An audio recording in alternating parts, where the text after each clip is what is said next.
Hello, world. My next guest is second to none when it comes to uniting sales and marketing to impact growth at any organization. And he is notorious for helping LinkedIn's enterprise clients achieve their strategic marketing goals. Stopping by the Radically Transparent podcast today is Metten de Vries, Senior Enterprise Account Director, Marketing Solutions at LinkedIn. Metten, are you ready to get radically transparent with me? I'm totally ready. And compliments on the pronunciation of a Dutch name. I know it's not easy. Thank you. I really was practicing, and as I always joke, us Americans know how to create fun names out of any language. So thanks for putting up with my American accent. It's great to have you on the All good, show. all good. Amazing, amazing. So listen, I'm gonna kick off with the famous question. And I think as we end out 2024, there's no shortage of this, but what is keeping you up at night professionally these days? Yeah, the timing of the question is always great at the in the final quarter of the year, right? As an account director, I work with clients of LinkedIn, indeed on their marketing campaigns, advertising, and for most of them, Q4 is peak season. So whatever their worries are mine right now. On one end, that's super short term. So making sure that their campaigns go live, that they perform well, that they end the year strong. On the other hand, and I'm sure this comes up in the podcast more often, but a lot is happening in marketing in general, but especially in the B2B landscape when it comes to measurement, performance, all these kind of things.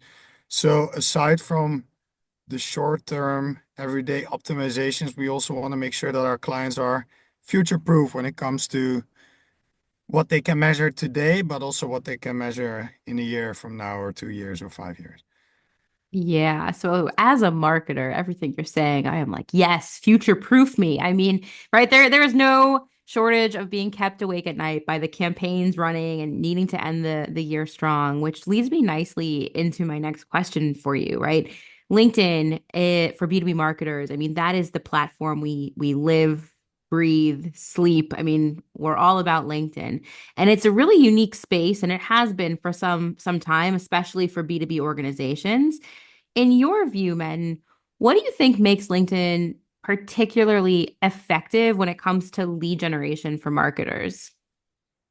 Yeah, very good question. I think when we look at the people who visit LinkedIn, uh, I don't need to explain this to B2B marketers, but when I go to hol or to a party and I explain it to family and friends, I need to explain to a lot of them that people do not only visit when they are in search of a job, but they also visit when they actually have a job and maybe want to brag about it. So the platform is all about work, and because of that, for a big reason, B2B, which means that people come to the platform with a certain mindset to connect to like-minded people, but also to connect with brands. I think compared to some other channels people might expect or be used to advertising or other forms of outreach a bit more on LinkedIn, which means that it's a unique opportunity for brands to get out there and make sure that they understand the needs of those prospective audiences and connect to them. Given that we already have those people on the platform, it makes it easier for brands to also engage with them on the platform. We handle the platform with what we call the speed of feed. People don't have a lot of time and attention all the time. So it's easier for them if we can bring that experience of the lead gen form to them instead of having them to go to a lengthy form on the website. So on one end, we have the targeting. We know who you want to reach as a brand, who are important, who are your ICPs. And then we can also offer the unique experience. And I think that is a very strong combination. Absolutely. And I love what you call it, this speed for feed, feed for speed. What did you Speed call of feed. it? Speed, I speed of might have feed. sto I might have stolen this from another platform I will not mention by name specifically. No problem. But it's true. All of us marketers, we're creating content, especially when it comes for LinkedIn, for social media in general. And we know that the attention span on a feed is quite fast and short. And how do we stop the feed? I know in our team, that's what we are always talking about. How do we stop the feed? We kind of evolved from the how do we go viral to how do we stop, our ICP's feed. And I think what's interesting, especially when we think about B2B marketing, right? How would you advise B2B marketers to, I'll call it a warm up, right? How to effectively warm up our audience when it comes to LinkedIn and drive that engagement. It's not easy, right? And ultimately we talk a lot about, okay, LinkedIn lead gen forms and how do we get them to like build that relationship with us. So when they see a form, oh yeah, I'm all about it. And then, they want to engage with us. Are there any specific strategies that you've seen successful or that you recommend to build that interest? Yeah. Um, I think there's two sides to the story. On one hand, how do you build the best possible form? And on the second hand, how do you get people there already excited? The second question has a lot to do with brand. In my daily conversations with customers, often we see that there's a large focus on lead gen because that seems to drive bottom funnel or the bottom line. That's what the CEO cares about. So often we see that marketers emphasize that layer. However, the same with, for instance, Google search. A Google search with a last click attribution model would look great on paper, but there's a reason why people are searching on Google. Just like there's a reason why people would submit or be interested in submitting a form. That appetite, that interest has been created upfront, and this is where brand comes in. We have a very interesting piece of research from the B2B Institute, an institute founded by LinkedIn, completely focused on best practices of B2B marketing. And it clearly shows that in 95% of the time, when a company decides to onboard a new partner or vendor or whatever you want to call it, in 95% of the times, it was one of the brands that was already in their mind upfront. So taking that into account, you cannot just bombard people with lead gen form. You can, but that will probably not lead to a CPL or a form fill rate that you are happy about. You need to make sure that when people move into a buying decision, that they will actually have you top of mind and think of you first. I know we talked about this before, Jen, but we, at the end of the day, as brands, are the guest on the timeline of our audiences. Of course, you buy an ad, but it is placed on somebody's timeline. And if you do not provide the experience that someone is looking for, then you likely won't get the response that you want. And also knowing that people do not switch B2B partners every month, you need to find the right timing. On average, in B2B, 95% of audiences are out of market when you reach them. A lead gen form will probably not stimulate them the right way because they are not in market at that moment. Brand would be an opportunity to inspire them and warm them up for a future moment when they are ready to purchase or consider that. Interesting. Interesting. And it's a valid point. Very valid.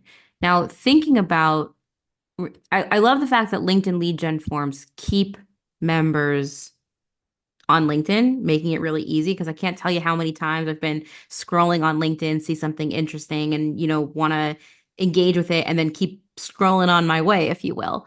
But as a marketer who runs tons of campaigns, that's we live and breathe campaigns. And I have been dying to ask you this ever since you had said to me, yes, I will join the Radically Transparent podcast, right? Let's talk LinkedIn lead gen forms versus web page forms because I know there is a huge debate in every circle of marketing right now that, right? So when it comes to LinkedIn lead gen forms versus traditional web page forms, when do you know which one to use and how do you balance that strategy? And what are some of the main considerations you recommend for choosing one over the other? And I know you mentioned the in-market. It's very interesting, but like, right, can you help us settle this debate once and for all right here Yeah. on this show? I mean, the transparent answer is there's not one solution, right? It depends on a lot of factors. In general, as I explained earlier on, if you bring the form to the audience, it's easier for them, so they are more likely to convert. At the same time, I can imagine that there are certain situations where you need to have a very extensive form. For instance, in healthcare, where you need to ask about certain certifications or whatsoever. Or maybe you have a very strong cross-channel strategy where you want to capture data on the website that you want to reuse in other channels as well. There are all kinds of reasons why you could say, I'll go for the web form.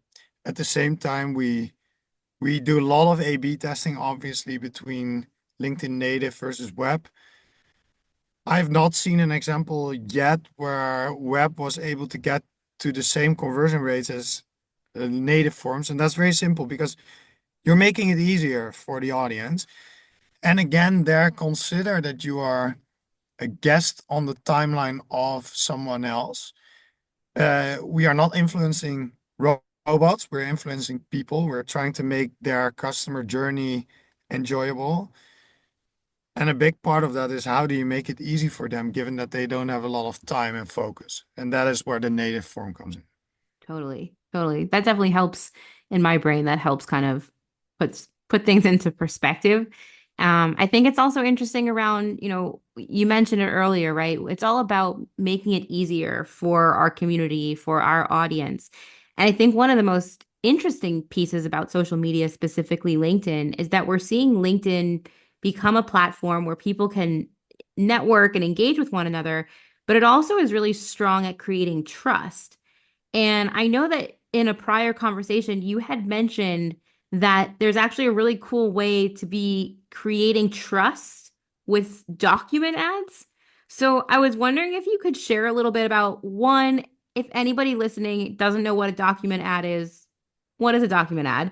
And then Yeah. two, as they've become increasingly popular on LinkedIn, how can B2B brands leverage these document ads to be able to add value for their audience? Because we know that the more value that we can bring, to the feed, the stronger trust that is built between people and brands. Yeah. Yeah. Really great question. I think when we look at document ads, very simply put, it's a way to bring your document, whether it's a presentation or a PDF, best practice guide whatsoever, to bring that document again, just like the lead gen form, from your website or hosting place or whatever to LinkedIn. That document would live within the ad environment, ready for your audience to consume. So on one end, there's again this ease of use, ease of access, bring it to the audience instead of requiring them to get it somewhere. On the other hand, building that relationship with an audience is not only about trust, but it's also about value. If audiences have a better understanding of the added value that you can bring as a potential partner, that will increase the likelihood of them being open to having a conversation about it. And document ads are a great way to have that quality time with an audience because it allows you to bring more than just a simple ad to that person for them to consume it the way they like. And if you want, actually directly add a lead gen form to it.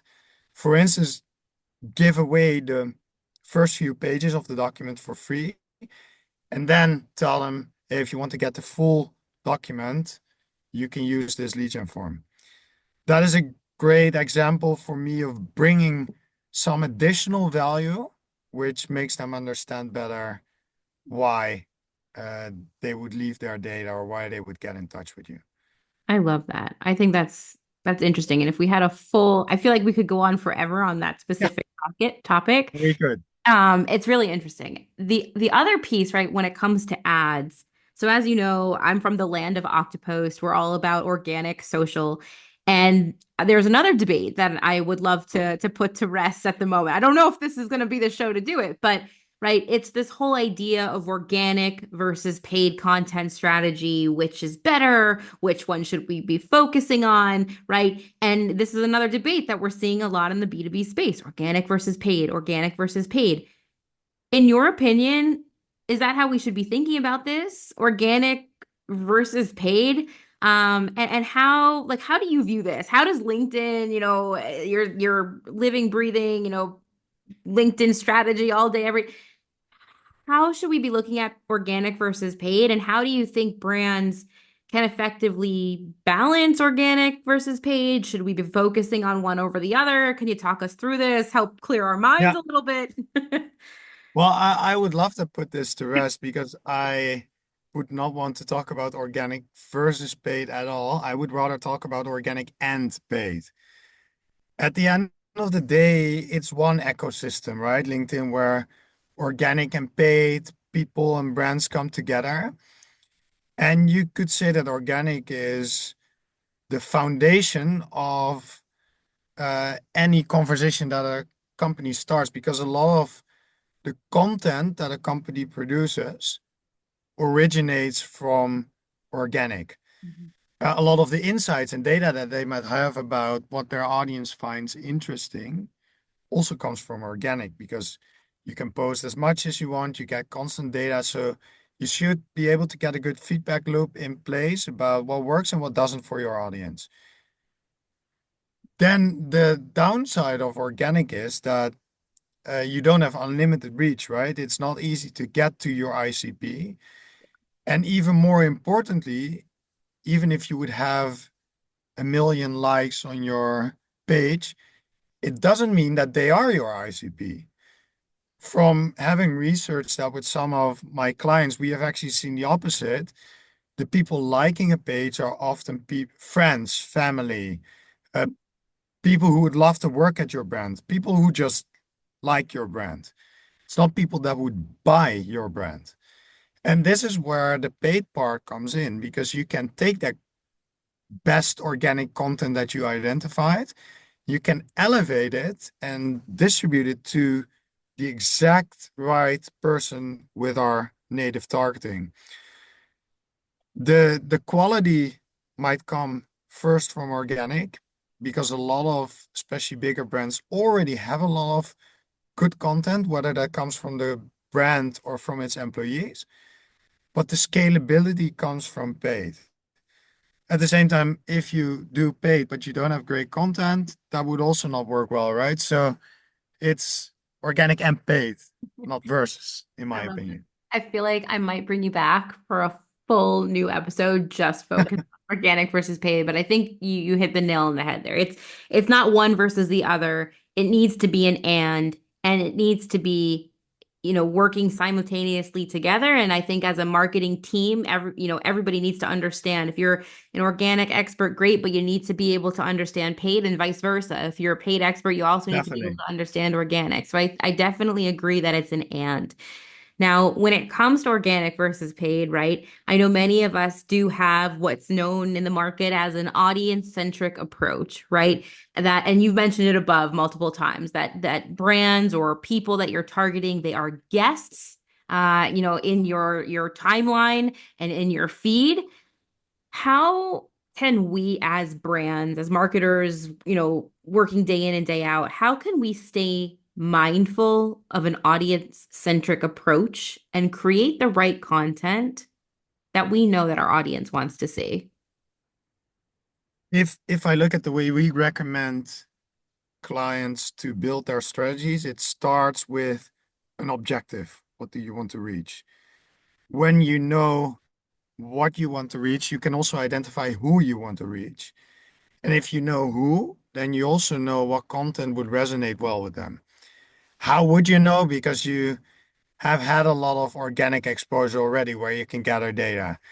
You can A/B test, evaluate or get or previous campaigns. So there are a lot of sources where you can identify. On one end, I have a certain audience, which campaigns performed best, or the other way around, I launched certain content with which audiences did it resonate most. So from that perspective, you can create a good baseline, what you think works well. Testing is never over. Whenever a test is done, you can form a few new hypotheses. So the recommendation would definitely continue testing. And in a briefing, just be mindful of being that guest. Mhm. We have a lot of brands who give us a briefing and say, we want to build a brand. We would love to get clicks as well. And I would also appreciate a lead gen form. That doesn't sound like audience-centric thinking.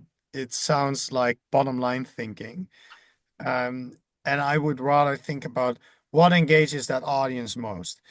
Coming back to what I said earlier, given that 95% of a given B2B audience on average is not in market, how do you engage someone that is not going to be a customer today? How do you engage them to be interested tomorrow?